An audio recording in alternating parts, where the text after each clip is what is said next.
অভিজ্ঞান শকুন্তলম থেকে 10টি এসএলএসটির প্রশ্ন। সংস্কৃত। অভিজ্ঞান শকুন্তলম নাটকটি রচয়িতার নাম কি? প্রথম প্রশ্ন, মহাকবি কালিদাস।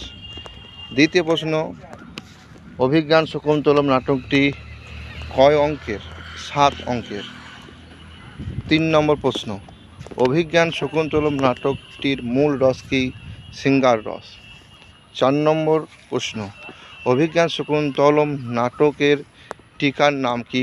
অর্থদোতনিকা টিকা, রচয়িতা রাঘব ভট্ট। 5 নম্বর প্রশ্ন, অভিজ্ঞান শকুন্তলম নাটকটি কালিদাস কখন রচনা করেছিলেন? এটি তার পরিণত বয়সে রচনা, শেষ নাটক। প্রশ্ন নম্বর 6, মহাকবি কালিদাস রচিত অভিজ্ঞান শকুন্তলম নাটকের প্রস্তাবনা বা নান্দি শ্লোক কোন ছন্দে রচিত? শ্লোকধরা, 21 অক্ষর বিশিষ্ট।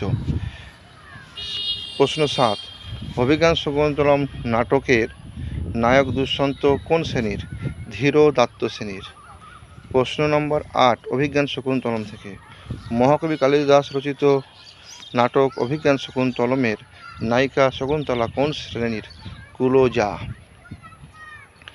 প্রশ্ন নম্বর 9, মহাকবি কালিদাস রচিত অভিজ্ঞান শকুন্তলম নাটকে মহর্ষি কর্ণ কোন অঙ্কে উপস্থিত ছিলেন? কেবলমাত্র চতুর্থ অঙ্কে। শেষ প্রশ্ন, 10 নম্বর প্রশ্ন, গৌতমীকে বৃদ্ধা তাপসী, কর্ণের ভগিনী, আশ্রম মাতা। এইরকম প্রশ্নগুলি পরস্পর দেব, এগুলি নজরে রাখবে, দরকার হলে লিখে নেবে।